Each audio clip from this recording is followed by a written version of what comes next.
अडचणीमध्ये असलेल्या शेतकऱ्यांना त्यांच्या हक्काचं अनुदान मिळत नसल्यामुळे आज जागतिक क्रांती दिनाचे औचित्य साधून स्वाभिमानी शेतकरी संघटनेच्या वतीने धुळ्यामध्ये आक्रोश मोर्चा काढण्यात आला।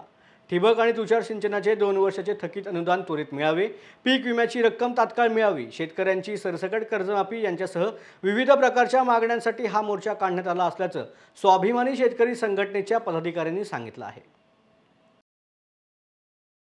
नमस्कार, मी दौ भरत पाटील, कंचनपूर माझं गाव।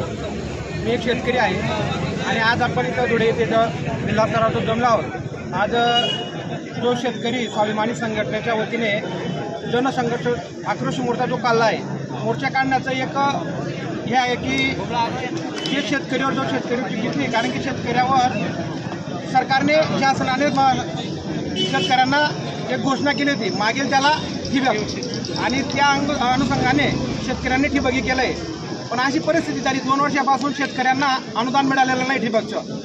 ठिबकचं असेल तसेच सरसकट पीक आपलं काय कर्जमाफी मिळाली नाही आहे। म्हणून इथं आपण आज शेतकरी सर्व जिल्ह्याचे शिंदखेडा तालुका असेल, शिरपूर असेल, सर्वच तालुक्याचे सर्व इथं जमलेलं आहे आणि शासनाला एक विनंती आहे, सरसकट कर्जमाफी द्यावी तसेच ठिबकचं अनुदान। कारण की शेतकरी एवढा अडचणीत आहे, शेतकऱ्याने सावकाराकडून कर्ज असेल, बँकेचं कर्ज असेल, असं सर्व कर्ज घेऊन ते ठिबक केलेलं आहे। म्हणून शासनाला एक विनंती आहे की लवकरात लवकर शासनाने ठिबकचं असेल पीक कर्ज सरसकट शेतकऱ्यांना एवढी विनंती करतो। जय हिंद, जय महाराष्ट्र।